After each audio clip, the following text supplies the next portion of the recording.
Hi there, I'm Trucker Ray, and welcome to this very special presentation. I've been on the highway almost 10 years, with almost 1 million miles, if not 1 million miles, accident-free. And I think to myself, that's not bad, Ray. But imagine being on the highway 50 years, with over 4 million miles accident-free. And I just happen to know somebody with that accomplishment. His name is Glen Hiebert, a very good friend of mine. And we had an opportunity to sit down together as he shared his good and bad memories and the reality of trucking. Glen, pleasure to finally sit down with you. Yes, long time coming. Yeah, we've been friends for a while now, and we've been wanting to do this for a really long time, and to share your experiences, your expertise. And do you remember how we met? Do you remember how we met at Challenger? I think you came running out and asked me and another guy to pray for you. I think so. Oh, is that a fact? Yeah. Yeah. I can't remember what the reason was, but you were in dire straits. Well, something was going on, and you're right. Yeah. Because I remember, and how I knew to ask you that is, I had talked to somebody in the driver lounge, and they said, watch out for that guy, he's a Bible thumper. I remember that. Oh. And I went, oh, perfect. Yeah. Right? That's not always a bad thing, right? Right. When did you start trucking? In 1965, I was 16 years old. Wow. And I worked for a fellow who had a lumber yard plus a ranch up in Westwald, which was between Kamloops and Vernon in BC. And I drove I think it was a 1960 International V-Liner. It had a great big 366 gas engine in it with 2 transmissions. 2 transmissions? Yeah, the main and the auxiliary. Okay. And a little pup trailer behind it, and if you could keep the wheels on it, it was a really good truck. The wheels kept falling off it. Oh, that's not good. No. Why did you get into trucking?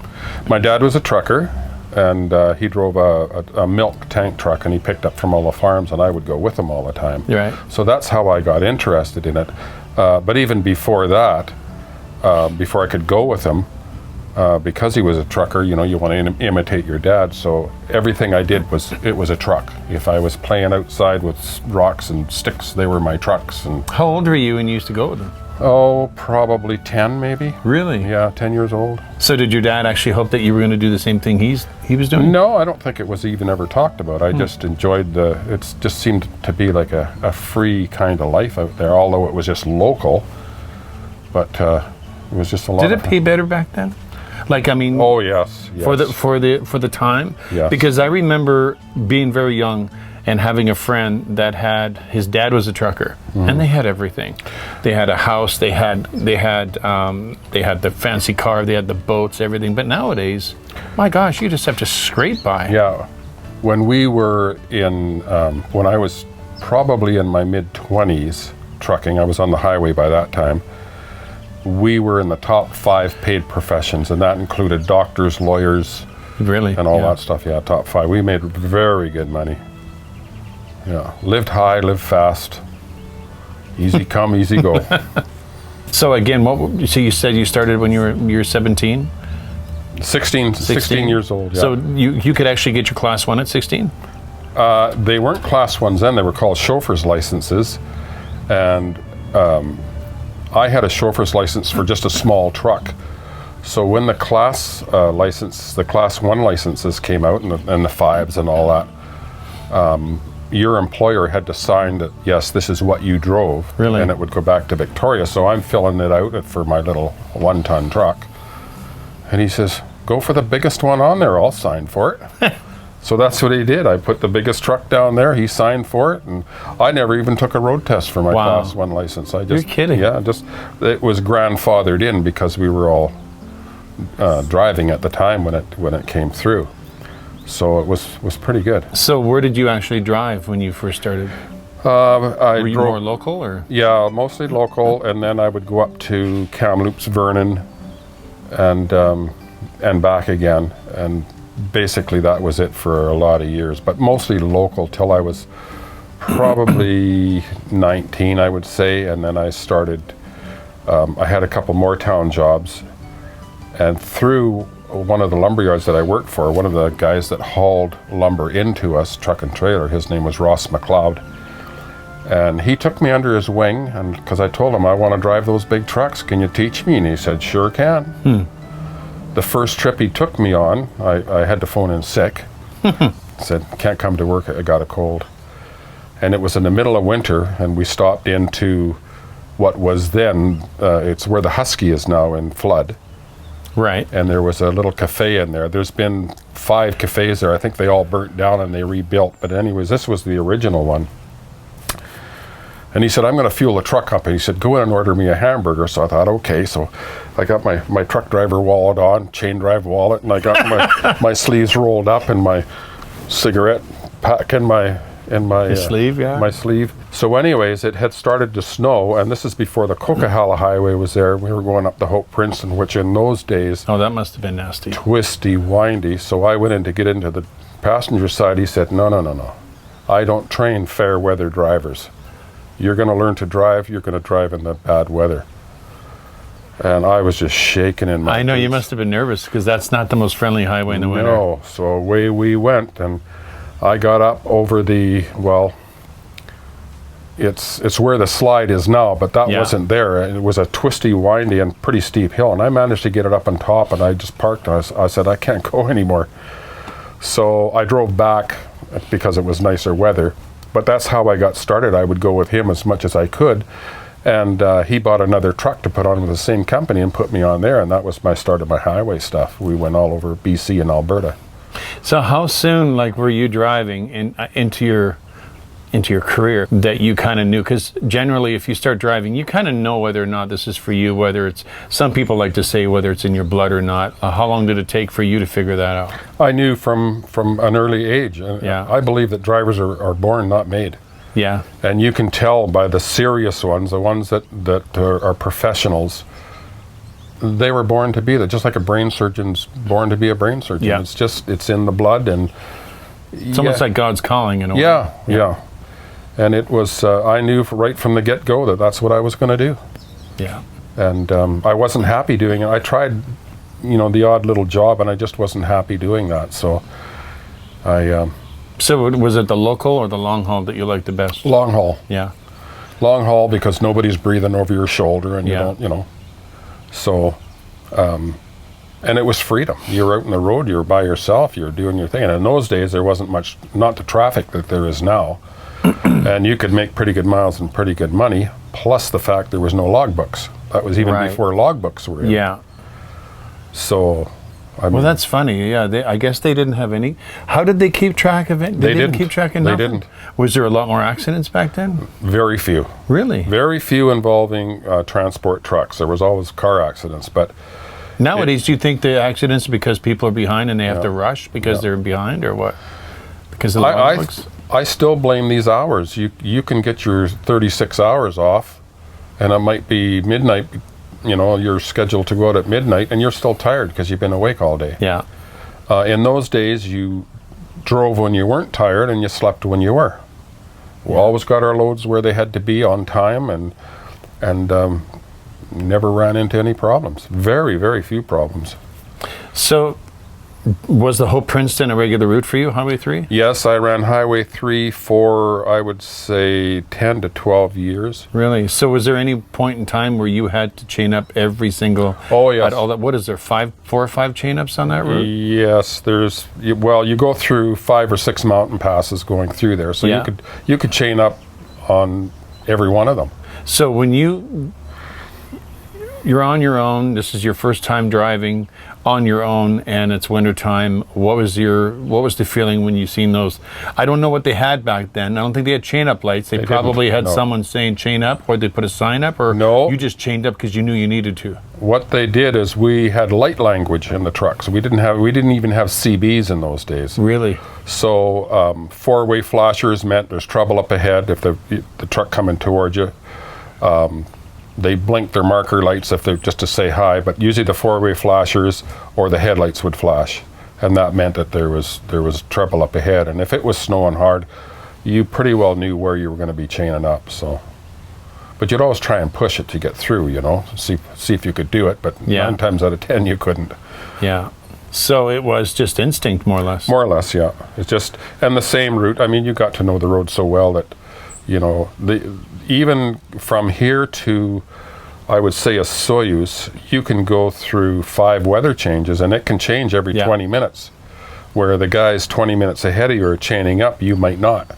Just the way the weather happened to go. So were you nervous the first time you had to chain up? Yeah. Did you get it right, or did you? No. Did one chain fall off? Or? Yeah, I always had the chains that they come off by themselves. You didn't have to take them off. I remember there was a time when I was working for Miller and Brown. They were, I think they were BC, Alberta, Saskatchewan. And they paid us for everything. We got $21 a day to eat. We got paid if we had to chain up or unchain or whatever. And my dispatcher called me in and he says, "What's this retrieve time on here?" And I said, oh, it was in the middle of the night. I was chaining up. And he said, "Well, what did you retrieve?" I said, "I got mad and threw my flashlight in the bush. Then I found out I couldn't see anything, so I had to go retrieve, and it took me an hour." Oh, gee. You got to remember, too, in those days, there was very little truck traffic. So, like Miller and Brown, I think they had 28 trips a night going up to Hope Princeton alone. And there'd be companies like Van Cam and CP and all those. They would have a set number of trucks that would go up there. So you knew basically if you ever broke down, Van Cam's going to be along in 10 minutes, I'll just wait for him and he'll give me a hand. Everything was all scheduled, and I thought it worked really well. So what were like some of the original, I remember being 10 years old, sitting on the carpet at home watching a movie with my family, and then a Van Cam commercial would come on. Yeah. We go everywhere, Yeah. la la la da da da da, right? Yeah. And I remember that Van Cam was probably, even when I was 10 years old, I'm like, I want to do that. Yeah. I never ever thought I would ever do that. Yeah. So what were some of the companies that were back then that were really well known that are still around today? Wow, I don't know. There's been so many companies that are bought out by the conglomerates now. Yeah. But CN and CP were very big in those days. They had a really good training program where you started out jockeying trailers around the yard, back them into the docks, and they might let you go pick an empty trailer up in town somewhere, and then you would go on a student trip with a driver, maybe from here to Hope. They had switches in Hope they used to do, and if they felt you were ready, they'd turn you loose and let you do that. But the Hope Princeton alone, you had to have 5 years written, proven experience before anybody would hire you on that. Really? Run. Yeah, because it was so crazy. But I don't know. All the companies that I remember that I looked up to and I wanted to work for, they're all gone. They were bought up by all the different ones, and I don't even know now. Clark Reefer has been around forever. Clark, yeah, no, Clark. they're based out of what? They're Kelowna or something? No, they're they're by the Portman Bridge there now. Okay. Yeah, they're in there. They were on Douglas Crescent for a long time. You mean Clark Transport? Clark Transport, yeah. Yeah, they got an office out in Kelowna too. Yeah, they're all over the place. Transx would take loads there once in a while. Yeah. And yeah, they're an older one because you can tell they still have the old trailers. yeah. But I think other than that, like Kingsway Freight was huge in those days. They're gone. They were bought out by somebody else. Yeah. Porter Transport, they hauled meat out of Alberta into Vancouver. And of course Miller and Brown, they were one of the largest. Yeah. And I had a few buddies that were on there, and they got me hired on there. I had no experience at all. And So was that common back then? I mean, as long as you had your license, they give you a try? Not on that particular highway, but you had to prove yourself. You had to, they would give you easier runs to do, but if you said you didn't have much experience. But in those days, they had lots of drivers. They didn't have to. They had a good pool to choose from. So a lot of times you had to lie to get into these places to get your start. And once you were in there for 5 years, you could go anywhere you wanted to go. And then I hired on with Reimer Transport, and I got on as a second driver with a buddy of mine. We're still friends today, very good friends. So you were teaming or? Teaming. We ran across to Montreal. Oh, really? Yeah, we did that. What did you think of Montreal? We didn't see much of it. But No. How did you like driving through there? Oh, I loved it. Really? Yeah, I thought it was great. Prairies, I like to be asleep or drive at night because it was so monotonous. But we got along really well, and he was a Christian as well, and we did Bible studies and prayed for each other, and we just got along really well. And it was, So back then, I mean, even in the 70s, was it more common for drivers to be Christians? And I mean, you see a lot of the truck stops, especially in the U.S. You see the chapels at the truck stops, but they're rarely used. I don't think there was very many. I'll tell you who had Christians driving for. It was Vetter Transport. You couldn't hire on unless you were Christian. Really?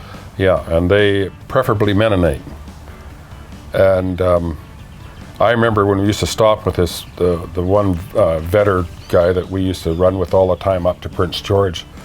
He'd be in the restaurant, and he said, "Darn it, I hit so many red lights," or "Golly gee," and we're looking at this guy like, what planet is this guy off of? But somebody swore he'd blink a little bit. Yeah. But he was a super guy, but it was just different to see in those days. And most of the guys were really good guys. But were a lot of them believers, though? I don't think so. No, I don't think so. No. A lot of them more were hardcore then. A lot of them were pretty hardcore. Yeah, they were. You got to remember, in those days, you're on your own when you're out there. You had to repair your own truck if you could. You had to. There was no such thing as breaking down and someone coming to help fix you, unless you had a flat, I guess. Yeah. Well, lots of times they carried spares. They changed their own tires. Really. So you had to know how to fix your own truck, more or less. Pretty well. But a lot of them their diesels were just starting to come in then, like the 250 Cummins and the 318 Jimmies, and man, if you got a 350 Cummins, you were on the top of the world. That was big power in those days. And everything was manual too, wasn't it? Everything was manual, yeah. Yeah. But you had to load your own loads, and a lot of time unload your own loads. So you had to know how to drive a forklift and how to. Even the dry vans, you had to load your own stuff? Yeah. Really? Yeah, a lot of the dry vans you had to. So nowadays, truckers really have it really good. I mean, you pull into a place, like if you go down to California, you don't even have to get out of your truck. No. They come to you with the paperwork. No. You're not allowed on the dock. Yeah, you sit in your miniaturized apartment watching your TV and cooking your food in your microwave. And I remember I had a truck, it was so bad in the wintertime, every time you hit a bump, the passenger's window would fall down. So you'd have to pull over, and the crank wouldn't work, so you'd have to sort of get it up there and jam something in the frame so it would stay up. But I mean, nowadays it's all luxury trucks that it is very much. I mean, my truck, I have a TV in there, and I have my computer, I have everything I need in there, and the APU unit, you probably never had those back then. No. And I guess, but you guys it was okay to idle the trucks back then. It wasn't going to hurt the truck now it does now it does. Or now it does now. I think now it doesn't hurt the turbos, but in the old days, if you didn't idle up to at least 9 to 1,000, your turbo would starve of oil. And a lot of times you'd pack your turbo in. Really? Yeah. I remember there's guys in California that would leave their trucks idling, like their little Detroit 318 Detroits, and there'd be a big puddle of oil underneath them. By the time they were ready to roll the next morning, and the smoke that would come out of them, it's just all the oil would build up. But the turbo wasn't turning fast enough to help it out. Yeah. So did you find, like, when you were driving long haul, was there more of a brotherhood out there? I mean, if a guy was broke down, did someone stop and say, "Hey, do you need a hand?" Nowadays, they just keep driving. We were called in the old days the White Knights of the Road. Yeah. We would help if there was a car broke down. We'd pull over and try to fix it. If we couldn't, we would bring them to the next truck stop or the next town, and so they could, because nobody had cell phones or anything like that, right? And always, you never pass a truck unless he waved you by. He was okay. He had help coming. You never passed anybody by. I remember one winter I was coming from Calgary to Vancouver, and I got into, I think it was between Canmore and Banff, and I passed a car that was broke down. There was nobody in it, and I saw footsteps. So I go on about a mile, and here's this young lady who was in a dress. It was like 40 below with the wind blowing, and she had a bottle of wine she was carrying, and I pulled over and I said, "Trying to keep warm?" I said, "What are you doing?" She said, "Oh, my car broke down back there." She said, "I'm going to to see my boyfriend in Banff. I said, lady, you're going to freeze to death out. Not only that, there's cougars and bears out here. Bears were hibernating, but there was cougars out there in those days. And so I said, get in the truck and I'll give you a ride. So she got into the truck, and I had the heater on full blast, and I could feel the cold coming off her. That's how cold she would have froze to death.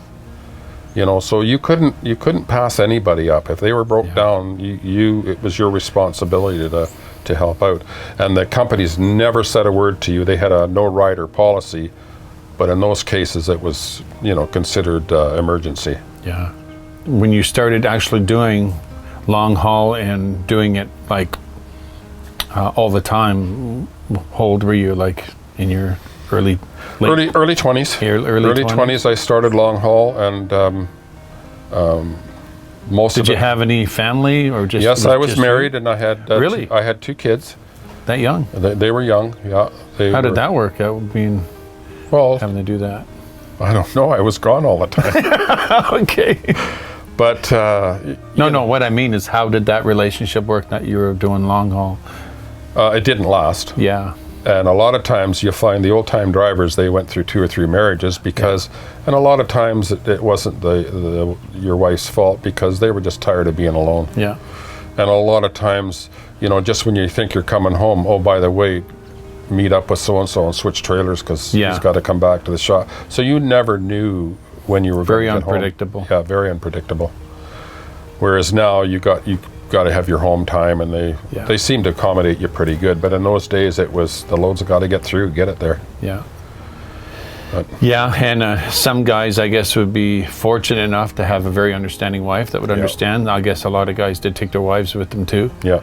My wife came with me in the latter part of my trucking when I was working for Can-Am, and I had my own truck on with them, and we spent we sold our house and in Kamloops, and we went on the road for 2.5 years. Huh. We only had 3 fights, which was really good. Wow. And they were all her fault. Oh, really? Does she know that? No, she tells a different story. Okay. But yeah, we got along pretty well. It went really good. We saw a lot of country, and she was a little upset because you couldn't go off-road to see all these, like Mount Rushmore and stuff like that. Did you ever drive through New York State? Probably. I did, and I heard so many horror stories about New York. I just wanted to get in and get out of there. And so I got my load. I was just about ready to leave, and one of the P&D drivers came in, and I said, what is the quickest way out of this place? And he said, give me directions to get onto a truck route. He said, now you're going to come to an overpass that says 11'9". Don't worry about it. Oh, just really? keep going. I said, seriously? He said, just keep going. Don't worry about it. So I'm driving along about a half an hour, and I see danger, low clearance, 11'9", and the pavement looked like an airport. There were so many skid marks on it. Oh my gosh. And I'm doing about probably 50 miles an hour. And I'm thinking, well, I didn't have enough time to stop, so I thought, I dropped a gear and floored it. I thought, well, if we're going to take the roof off the trailer, we're going to take the roof off the trailer. And I made it through. I don't know why it said. I think it had to do with the snowpack that they would allow. They would have so much snow, and they would have to. So you're really taking a chance. This guy says, just keep going. Don't worry about it. Keep going. Don't worry about it. It's fine. So when you were driving, say, Trans-Canada Highway, what was it like going through, like, we know, like, roughly what it was like going through the canyon. It's still the same as it was before. But what about, like, going through Rogers Pass, and then from there, Kicking Horse Canyon, which is totally different today. I mean, it still has those twisty S-turns, but now they have the new bridge and the 4-laner, but that's not the way it used to be, was it? No, there was at the bottom where you cross that bridge, if you look down, there's what they used to call 10-mile bridge. Yeah. And that claimed a lot of drivers' lives because it was a hairpin turn onto this bridge, and you're coming off a steep hill, and a lot of guys are thinking, oh, I took it at this speed that time, I'll take it at this speed a little bit faster the next time. And it claimed a lot of trucks. It killed a few people, but a lot of trucks were wrecked. Is that bridge still there? I think it's still there. Because when you do go over the new bridge, you can see the old road. Yeah. It looks like a single lane now, but obviously it was 2 lanes. Yeah. But you can't really see where it goes because the new bridge is there. Yeah. But so I'm guessing if you went a little bit further, there's that bridge, and then by the looks of it, it's one heck of a climb Yeah. to get up there. And you couldn't take a run at it because it was a right-hand turn coming off the bridge, and you couldn't really run at it, especially if you couldn't cut the corner, because if somebody's coming down there, you'd run into them. It was quite narrow. So there's a lot of accidents. A lot of accidents on that one. That was a major, major improvement that they did. Well, because now I've actually seen some of the plans, that what they plan to do with the S-turns. They're planning on making a bridge right across like a pontoon style. Oh, yeah. Which I don't know if I'd want to drive over that, because that's a 1,500-foot drop. Yeah, but it's only the last foot that hurts, Ray. That's true. Rogers Pass, did you ever have any issues with that? No, Rogers Pass used to have a lot of snow. When we were coming through Rogers Pass in the old days, because they had so much snow, they adapted the train, the big snowblower they had on the trains. Yeah. They adapted that to one of the trucks because it was like going through a tunnel. The snow was so high, probably be 10 feet high on either side of you. Really? And crazy, crazy snowstorms. We went through one time. They used to have a toll booth there at probably about halfway through. And the gal says, we're not going to charge you toll, but just park your truck on the other side. They had a toll booth where? In Rogers Pass. Really? Oh, yeah. Oh. Yeah, so she said, just park your truck and carry on in the morning when the road opens up, because it was closed. So there was just me and this other guy. I said, what do you think? He said, let's go for it. So away we went. We were pushing snow with our front bumper. We were chained up. I didn't think I was ever going to get out of there. And of course, the trouble is the slides. It's not so much the snow, it's the slides coming off those. Did they have the snow sheds then? They had a couple of them in there, but they did build some more. But we got on the other side, and we got into Golden. There was some RCMP. Of course, they had the road shut off. They said, where the heck did you guys come from? So, oh, we come from Revelstoke. Yeah. Road's good. Now it is. Plowed it nicely. Crazy. I would never attempt that now. Yeah. I think they need to improve the highway systems as much as they can, because nowadays the man behind the wheel doesn't have much experience anymore because of the driver pool. I heard this would probably be back in the 70s, that between Canada and the US, they were at least 3,000 drivers short of filling all the positions.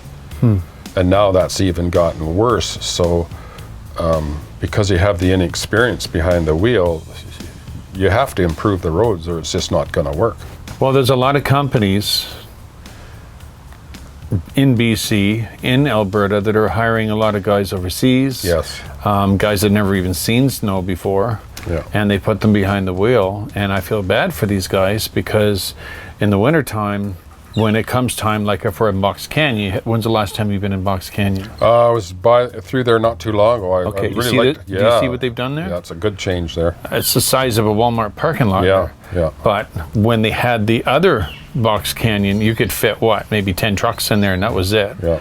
And I remember even back then, I was fresh, I was new, but you can see these guys, their eyes were like super white. They had no idea even how to put the chain on the truck. No. And you see that now, and a lot of the time they will avoid chaining up because they don't know how to put them on. No. And then they end up spinning out on the hill. And you know the smasher there, it's very unforgiving if you don't chain up when you're supposed to. You're looking at a major fine. Plus they charge you, I think, what is it, $500-$600 to tow you on the top of the hill? Yeah, if that, probably more than that. Yeah. It's crazy. So is there any experiences, I mean, just from Vancouver into Calgary, that you can remember that stands out, like anything life-threatening that you've ever had to deal with? Close calls? Yes, I had a close call. I was going through the canyon. I had several close calls. I was going through the canyon and got up top, just on top of, I wasn't quite on top of Jackass where the road makes an S. Mm-hmm. And I made my left part of the S, went to turn to the right, and the truck wouldn't steer. And the more I went to the left, I couldn't get it back and couldn't get it back. So by the time I figured everything out, I'm heading to the edge, and that's a pretty good drop off there. Yeah. I don't know how many feet it is. It's quite a ways. And So I slammed on the brakes and come to a screeching halt, and the front wheel dropped over the edge of the canyon, and luckily that's where I stayed. Wow. But what had happened was, in the old steering boxes, they had a worm gear, and at the top of the steering box there was a ball bearing that was in there, and one of the ball bearings had dropped out, went into the worm gear. It let it go one way, but it wouldn't let it go the other. So it was in icy roads. It was just something malfunctioned. Just a malfunction, yeah. Gee, what a place to malfunction. Oh, no kidding.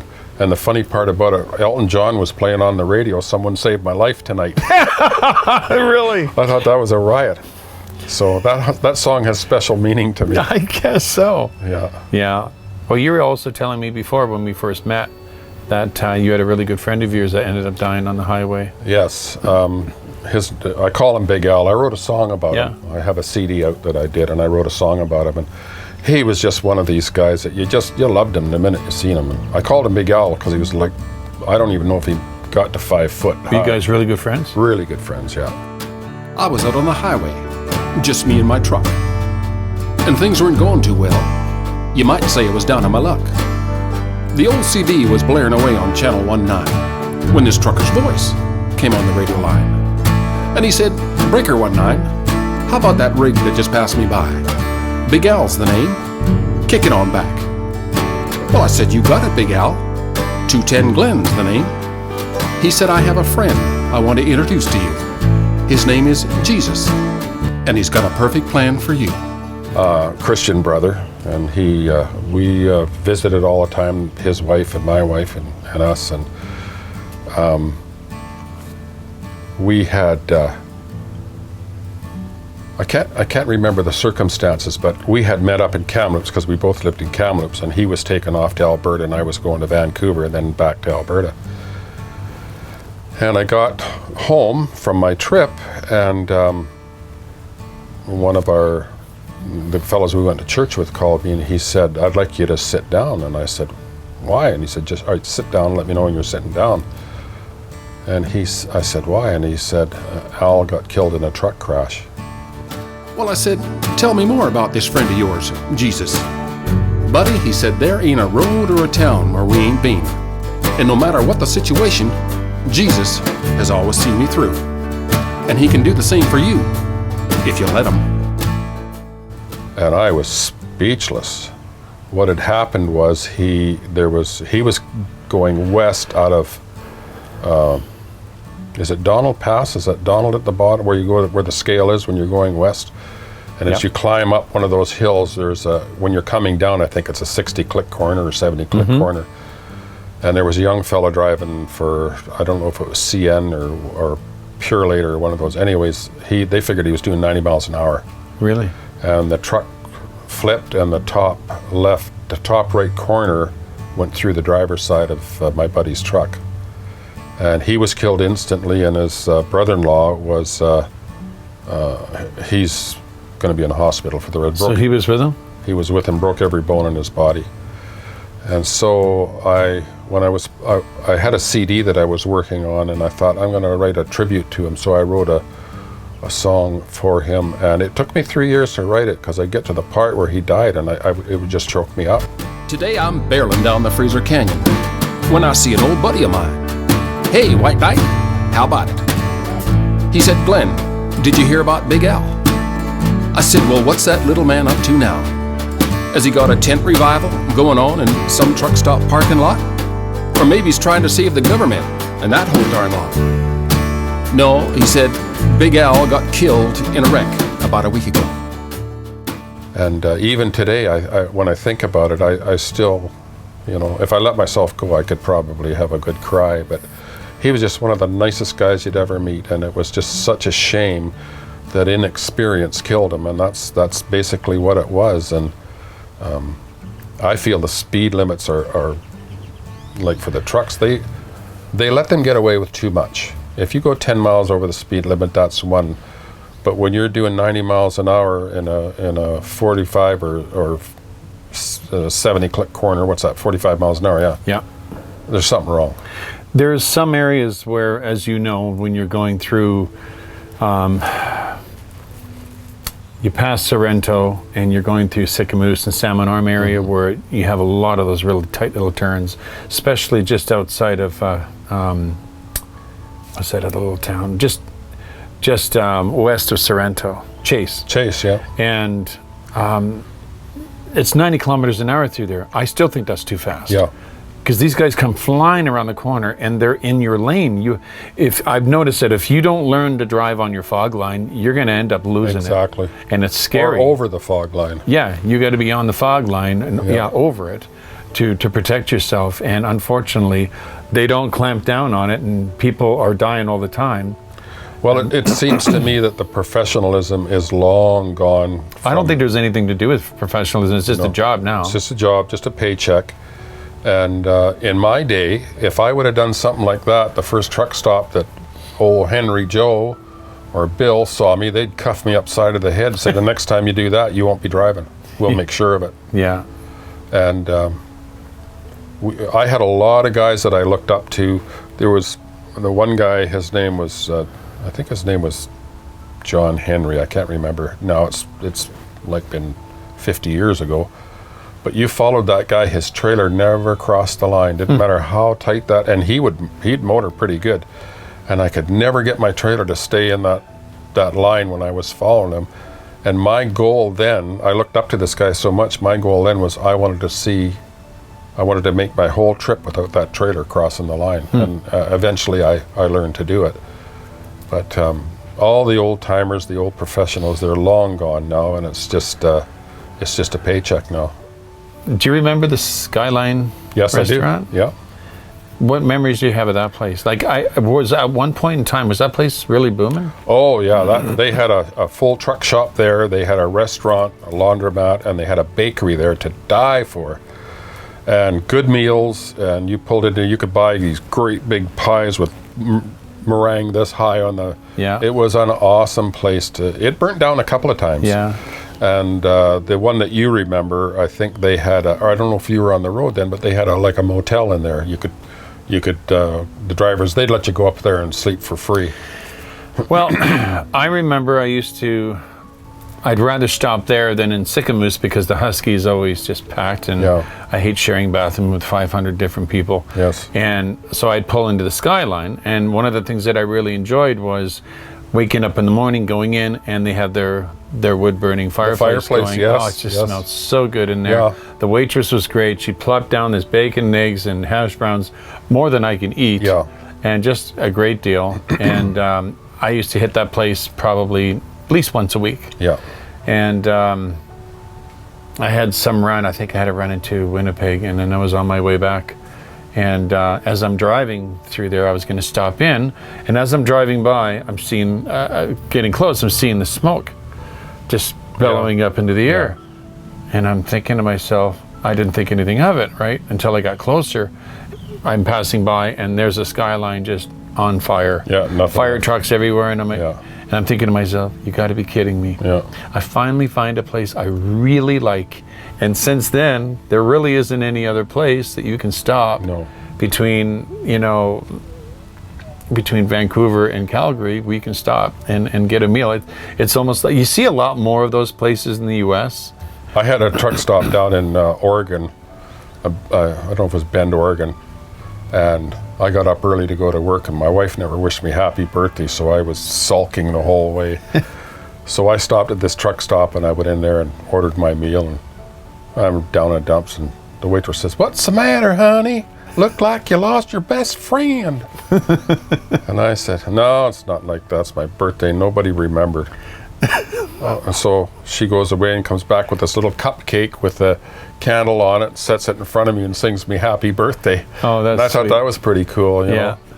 But yeah, a lot of them were like that. Everybody was friendly, and service with a smile was pretty well everybody's motto. Yeah. But there was respect in those days. Everybody respected everybody else, and a lot of times you don't get that. Like, you know, there's somebody always wanting to pick a fight because you ask them if they can move their truck ahead so you can fuel, right? And there's not a lot of respect between the drivers now. No, none.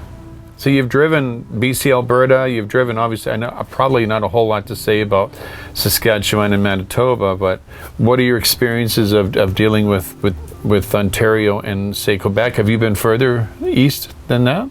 Yes, I have, as a matter of fact. I went to Newfoundland once. I went right straight through to St. John's. What was that like? Everybody talks like Popeye back there. Really? Yeah, it was quite interesting. Very friendly bunch. What do you mean by talk like Popeye? Me thinks he's going to go and get a drink. And I thought I thought the guy was just joking around, but they all talk like that. But when I found when we were in Montreal, the only people that I really had an issue with was the college kids. Yeah. And they were burning the flag all the time, and if they knew you were from the West Coast, they wouldn't even serve you. But most of the people, it doesn't matter where you go, Canada or the US, they're just hardworking people. They're trying to make a living for their family.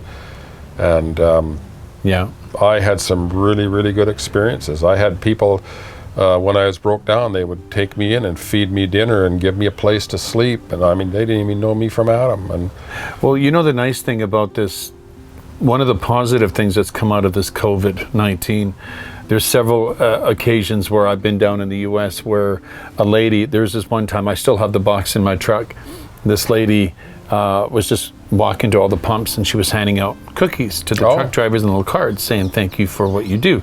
And I'm like, oh, this is nice. I've never ever seen this before. Big, massive chocolate chip cookie. Yeah. And she made it herself, you could tell. Yeah. And the little kids are, saying, oh, thank you. So I reached in the truck and I had two company hats. I put them on the kids' head. I went, thank you so much. And they were just thrilled. But this is about the only time that we see this. We see the signs up, thank you, truckers, for what you do. It's really too bad it takes a pandemic for them to recognize how hard of a job it really is out there, because you're in your truck all the time. You're kind of secluded from everything else, and that's a lot of driving. 13 hours in a day in Canada, that's a lot of driving to be staring out a windshield. And one of the reasons I came off the road, I wanted to be out there for 55 years. That was my goal. So you have, 50 years? 50 years, yeah. 50 years, wow. Yeah, and I wanted to make it to 55. I was still in good health, but it's a dangerous job. It's to the point where, I was taught by my mentor, he said, you have to babysit everybody out here. You have to anticipate what they're going to do. So if you saw somebody cross the line, of course you just moved over. It didn't happen that often, but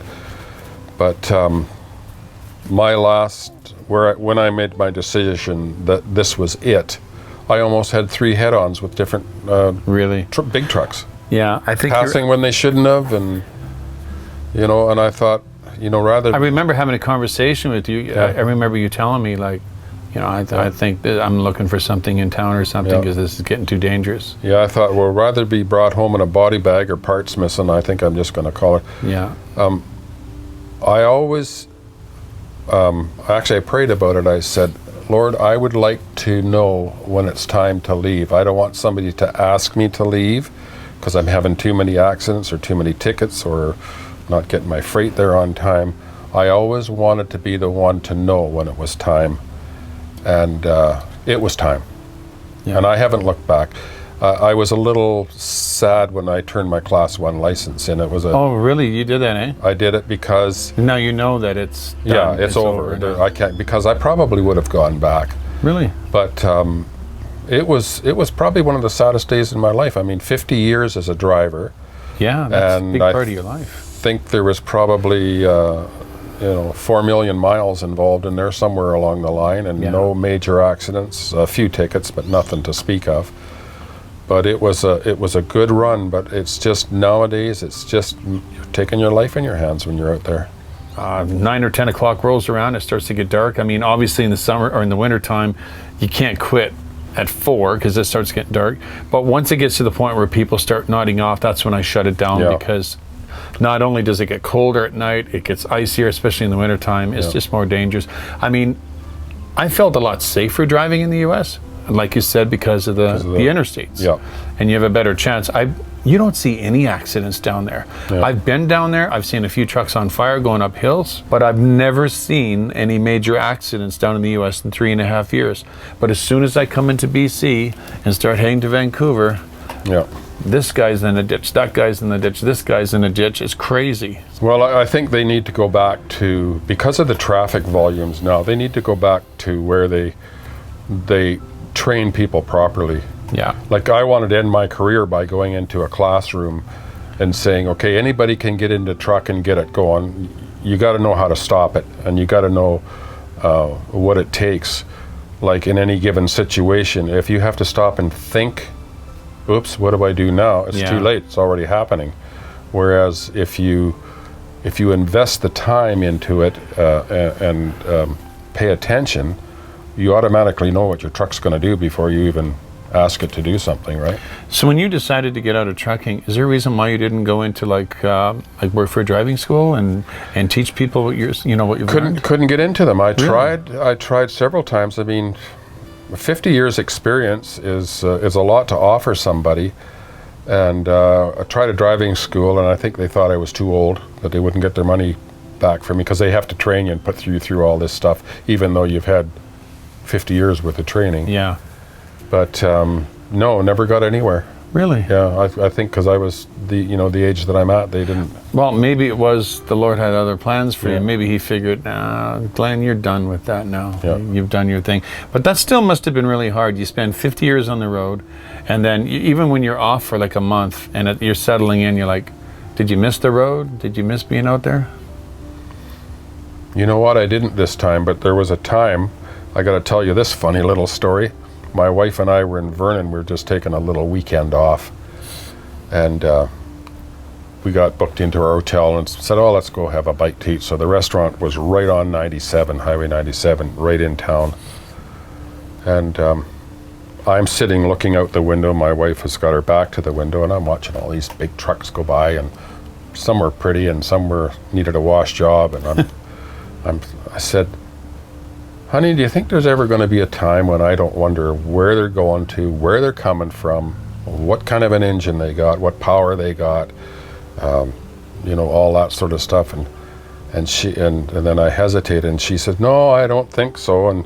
And she looks up, and I don't just have a tear in my eye, I'm weeping because I have this scenario there. They pulled my license because my prostate's shot. Yeah. And I'm in this walker walking along, watching all these trucks go by, and I can't drive them anymore. And it kind of broke me up. And I thought that's the way I would be when I come off the highway. But it was time. Yeah, but that wasn't the first time you did come off, wasn't it? Didn't you come off for a while and then go back on again? Or? I came off periodically. I was always still involved with it. I wasn't involved, like I managed, my stepson had a in-town trucking company.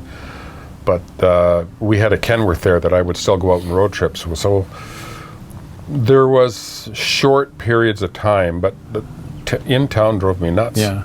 I had to get out on the road. So. But you're happy with your decision now? Yes. Yeah. I prayed one time, Lord, can you please give me a job that's so far removed from trucking that I can't even think about it now. So now I'm a janitor. Yeah. I push a vacuum up and down the halls and clean and windows. You're completely content, aren't you? And I love it. Nobody's breathing down my neck. I can do my own thing. It's easy work, and the clients that I have are super. They're more like family than anything else. And I just love it, and I'll probably do that till I can't do it anymore. Yeah. Only because I live in an apartment, and I would go stir crazy if I didn't have something to do. Yeah. But I make more money now than I ever made driving a truck. Did you make more money when you first started driving Yes. than you did later in your career? Yes. Why is that? Just too much competition? I think it's just the cost of doing business. Like fuel was 35 cents a gallon, Yeah. and everything was cheap. And like I said, we got paid for our meals. We got paid for, yourself, you don't You got get paid for your meals? Yeah, they paid us for our meals. If we had to lay over, they paid for our they got us motels, and paid for it. Okay, so did a lot of the trucks back then, did they have sleepers, or were they kind of like a day cab style? Most of them were day cabs. Really? The sleepers were really small. We used to call them coffin sleepers because Yeah. they had a little wee hole that you could barely fit through to get Yeah. in there, and it was just enough room to lie down. Just to have a nap. So did most truck drivers rent hotel rooms at the end A of the lot day? of them did. So a lot of truck stops have little hotels? A lot of them Because I did, noticed yeah. some of them in the U.S. have them. Yeah. Like, for example, well, you know about the Road King. They have their little Yes. hotel there. I don't know how long that place has been there. But in the U.S., you do see a lot of truck stops that have a hotel right there. Mm-hmm. And I'm like, and when I would think about it now, like, who would rent that when they have the sleeper? And I'm thinking, that's obviously been there a very long time before that. And I was kind of wondering, truck drivers used to rent those. And you got to remember too, our deluxe sleepers, they were lined with cardboard, painted cardboard, and you woke up in the morning and there was ice all over the inside because of very little. No bunk heater? No bunk heater. Well, there was a bunk heater, but it didn't work very well. But So you had to idle the truck. had to idle the truck, yeah. And you'd wake up and you'd be scraping frost off the walls of the sleeper. It was crazy. Jeez. Yeah, but nowadays we're very fortunate. We have microwaves. We have, not microwaves, but you can put a microwave in. We have because we have the inverters, APU units, which pretty well charge the batteries. Because you can't run the trucks now because of the DEF system that they have.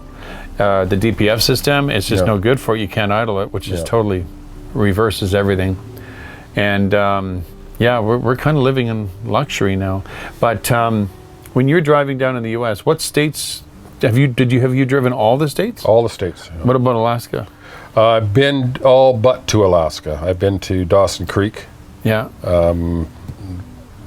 Our Whitehorse, almost a Whitehorse. Right. Maybe about an hour's this side of Whitehorse. I would like to take a trip up there just to see the country, but I never wanted to drive Alaska because I heard such horror stories about it. And like chaining up in the summertime if it rained out, because it was all gravel and clay roads, and I thought, there's no way I'm chaining up in the summertime. You might as well just become a logger. Yeah, so I met a guy. We were just having coffee one time, and somebody said that's where they're running. I explained why I wouldn't run there, and because I was a little bit scared as a kid, and he said, if you drive the Hope Princeton Highway, he says that's nothing like the Alaska's a freeway compared to that thing.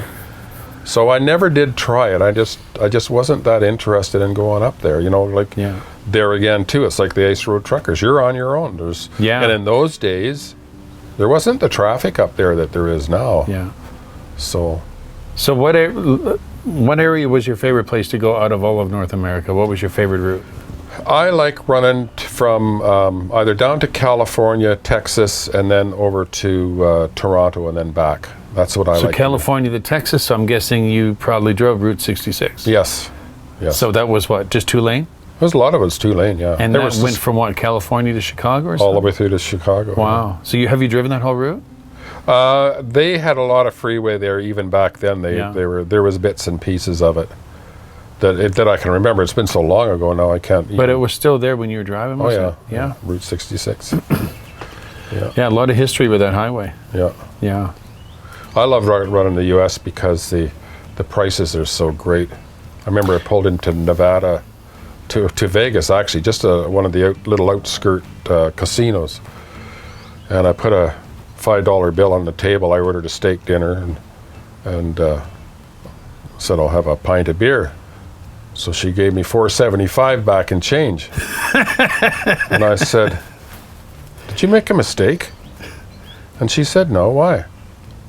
And I said, well, you charged me 25 cents for my beer. She said, yeah. Keep them coming. Yeah, really? So I had a party on $5. It was great. Yeah. One other thing that I wanted to ask you, I mean, there's lots we can talk about. Maybe we can do this again and talk more about, about your experiences. I always like to kind of finalize things with humor. And I remember one humorous, like I was going to ask you what you think the most funniest moment that you've ever experienced out there on the highway that you just can't really forget. Something that happened. I don't know. There's so many things that have happened. I can't. I have to really sit down and think about it. But really humorous.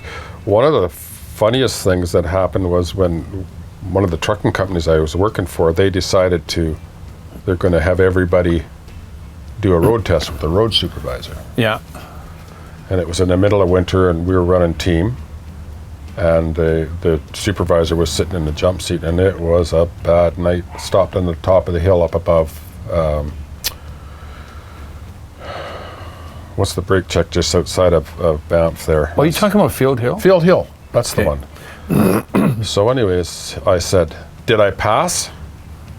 And he says, well, your trip's not over. I said, okay, let me rephrase the question. Did I pass? And he said, why? And I said, because if I didn't, you're taking it down the hill. Oh, no, you passed. Everything's cool. And he said that when he got into Golden, he didn't know how we did that. Yeah. He said, I don't know how you guys do this stuff. You're crazy. So has there been experiences where really bad weather or just bad circumstance where you're like, there's only one way I got through that, and that was because God got me through it? I mean, if you had like...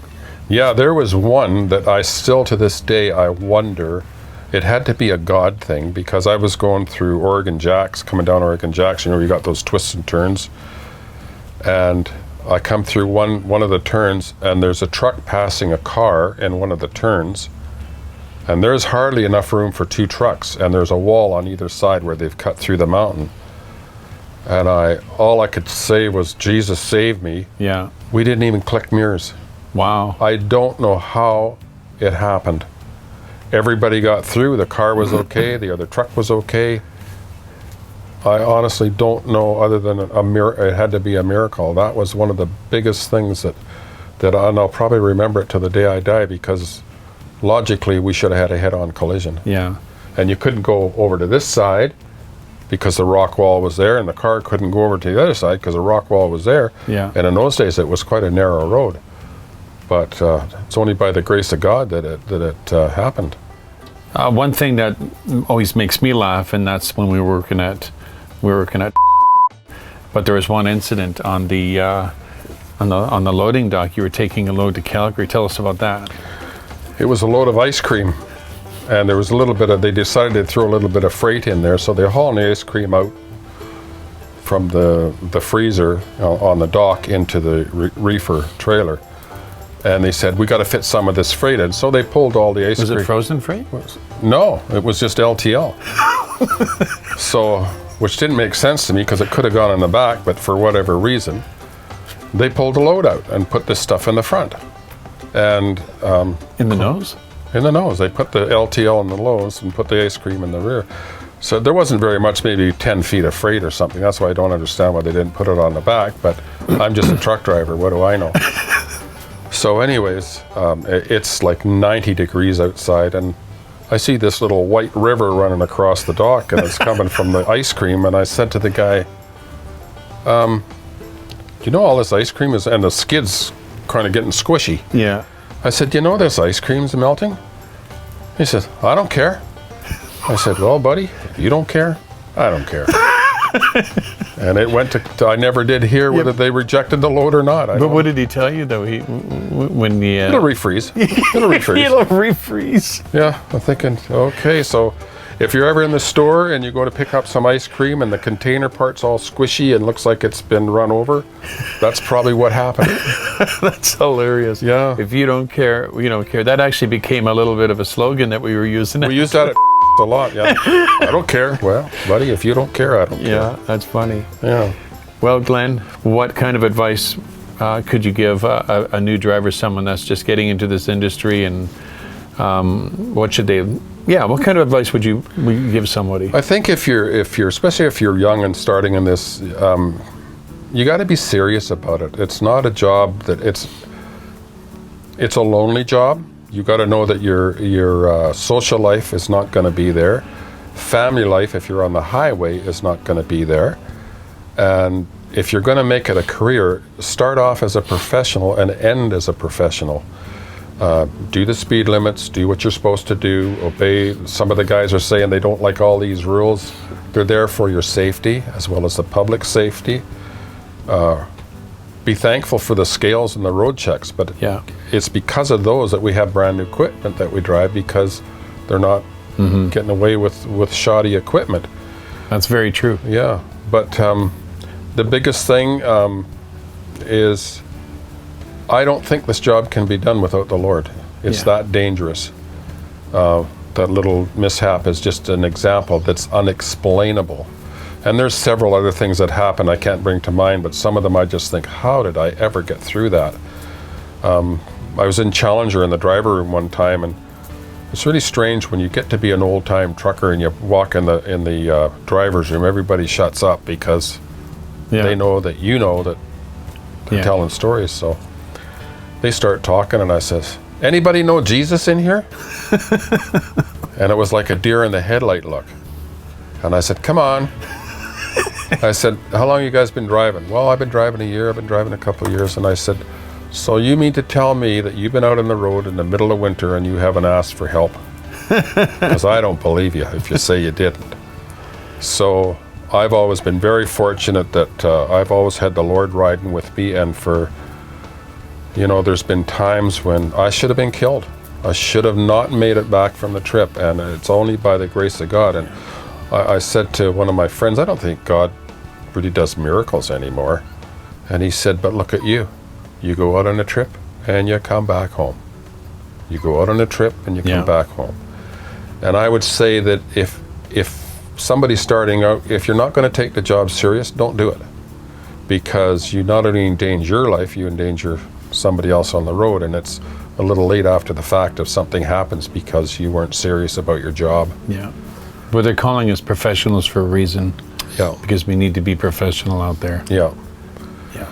And that's what I would say. It's just, there's a lot of weight there. There's a lot now. The weights are getting heavier and heavier, and especially with the double trailers. I don't know if you never got into the pikes, did you? No, but I tried double trailer I tried to pull the Super chips. Bs, yeah. That didn't last very long. Just simply because I'm so used to the highway. Yeah. It was too short for me. It wasn't for me getting up at 4 a.m. and going there. I just didn't like that. When I've been training drivers, and I was training them on the Super Bs, the big weights, said there's one thing about these big weights. They're unforgiving. So when you get on a jackpot and you make a move, it better be the right one, because if you don't, you're done, because they've got a mind of their own. Yeah. Whereas the lighter weights, you can get away with quite a bit in there. But I would say find a mentor, find somebody that you look up to, somebody that is a professional, and imitate them. Try and be like them, because. And don't be afraid to ask. And don't be afraid to ask. There's no stupid question. I always say to drivers, you got to be able to. And my mentor told me this. You got to be able to come home after trip and look in the mirror and be proud of what you did. Yeah. And if you can't do that, then you either change professions or change what you're doing. I remember one time, I'll close with this. I remember one time asking you, because when I started with Challenger, it was still winter. Yeah. And I remember asking you about some of the hills. And I remember one bit of advice that you gave me, and I still remember this to this day. You said, Ray, you can only go down a hill too fast once. Yeah. Right? Yep. I remember you telling me that. I always tell new drivers, have a piece of paper and a pen, and when you're going up a hill fully loaded, mark down the hill, because we all travel the same route. Yeah. So mark down the hill and the speed you go up the hill. Yeah. That's the speed you got to come down the hill. Right. And, it's so true. Yeah. Yeah. And I guess that's about it. They'll have a good career if they do what they, if you can imagine a brain surgeon going in to do an operation, and he's been drinking the night before, and, had a fight with his wife before he left. Look out. Yeah. Yeah. So when you get in that truck, you got to put all that behind you. Yeah. You got to put on your professional hat. Yeah. And you'll feel better for it. I mean, sometimes guys say, I get so tired of people passing me. How come they can go so fast? Well, they might be empty. Yeah. And you got a fully loaded trailer. Yeah. And I used to haul Super Bs from Kamloops down to the docks in Vancouver every day. And as long as nobody was ahead of me, I could come down any hill on any highway and never touch a brake. Mm-hmm. Just let my engine brake and my speed take me down the hill. Somebody's in front of you, it's a little bit different, but I could do it without touching a brake. Yeah. And I used to try to see if I could do that and still be within the speed limits. Yeah. And all that. It's funny you say that, because there are times where I'll be at the brake check up on the Coke, and I'll do that. I'll put myself in a gear, and I'm not going to touch that brake all the way down the hill. Yep. And because that grade is an 8% grade, because it's so steep, if you're not in the gear you're supposed to be, it will take off on you no matter how light you are. So I usually put myself in 5th gear. I'm crawling to go down, but I'm not touching the brakes. Well, here's one thing that I tell the drivers: your engine brake is controlled by a fuse, and that fuse, for whatever reason, or a ground or a connection, falls off, or the fuse burns out, and you're now on your brakes, and you're only halfway down the hill. Guess what? That's a really good point. Yeah. So that's what I always tell these guys: don't depend on these. They're there to help, but use your. I wonder how many people think of that engine brake is an electrical device. Yeah. The switch could burn out. I had one time coming off, I was in the Hope Princeton down in the bottom of Copper Creek, and coming down, and everything went black because it was nighttime, and the truck shut off. Oh. Luckily, I was going what I was doing, what I was supposed to do. And in the Kenworths, I don't know if they've changed it. They had this great big massive plug that plugged into the firewall, and that was your main connection for everything in the truck. Right. Engine brake or lights and all that. Even the lights were controlled by that, and it fell off. Oh, jeez. Now, if I'd have been coming down that hill at a high rate of speed, I probably would have crashed because I couldn't see anything, but I never would have been able to stop. But just something simple like that. I guess you're right. The engine brake is to help us, but we shouldn't be relying on that. Yep. We should be able to come to a stop without burning the brakes out. And even the brakes, you shouldn't really rely on your brakes, because there again, you can blow an airline, you can blow a brake pot, there's so many variables that you don't, and as you get older, I guess when you get older, you see some accidents that have happened, and it's because of mechanical issues. Mm-hmm. And so you always got to be one step above it. Did I do it all the time? No, sometimes I was in a hurry. Yeah. But I always found the more I got in a hurry, the behinder I got, and the tireder I got too. Yeah.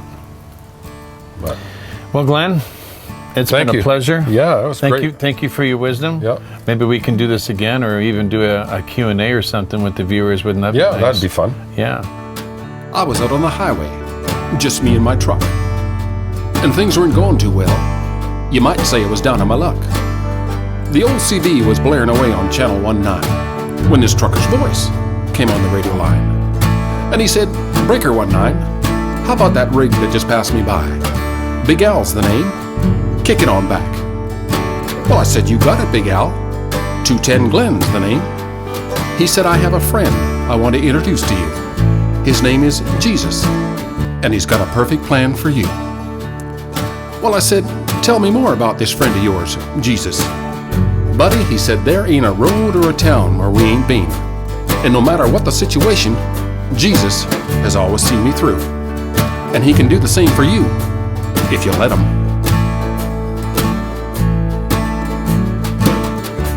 Well, we drove and talked for the better part of the night when the lights of a truck stop came on in sight. And he said, "Hey, Glenn, why don't we pull up? And I'd be more than happy to buy you a cup." Well, he talked about Peter and told about Paul, and the way that he spoke, Lord, he seemed to know them all. Then I said, "Jesus wouldn't want anything to do with the likes of me." "Well, you don't know where I come from or what these eyes have seen." Big Al leaned back in his chair and he started to grin. And he said, "That's the beauty of the cross. It covers each and every sin." Well, I'm proud to say that on that very night, right there in the lights of that truck stop, Big Al led me to the Lord. Jesus not only became my Lord and Savior, but now I can say Jesus is my friend too. What a friend we have in Jesus. All our sins and grief to bear. What a privilege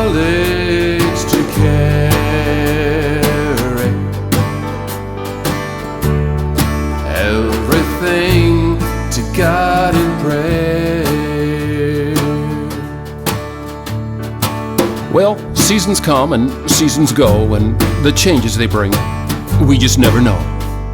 Today I'm barreling down the Fraser Canyon when I see an old buddy of mine. Hey, White Knight, how about it? He said, Glenn, did you hear about Big Al? I said, well, what's that little man up to now? Has he got a tent revival going on in some truck stop parking lot? Or maybe he's trying to save the government and that whole darn lot. No, he said, Big Al got killed in a wreck about a week ago. Well, I didn't know what to say. My throat went kind of dry as mile after mile and memories went by. I thought of that truck stop where I first met Big Al, and I thought of the life that I'm living now. And if it hadn't have been for the love of Jesus inside of that man, I may never have known the touch of the Master's hand. What a friend we have in Jesus. All our sins and grief to bear. What a privilege to carry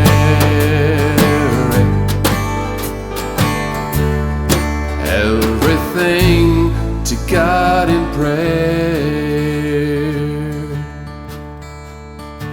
Well, it's not enough to say that I'm gonna miss Big Al. He was a once-in-a-lifetime special pal. But you better believe I'll take that torch passed from Big Al's hand, and I'll carry it boldly across this great land. 'Cause a trucker's gotta hear about Jesus. Amen? Just now, a shiny brand new diesel rig passed me by with both stacks blowing black smoke. Buddy, I couldn't resist a chance to try. Breaker 19, how about that rig that just passed me by? 210 Glen's the name. I got a friend I want to introduce to you. His name is Jesus, and he's got a perfect plan for you. I love you, Big Al. Thank you, buddy.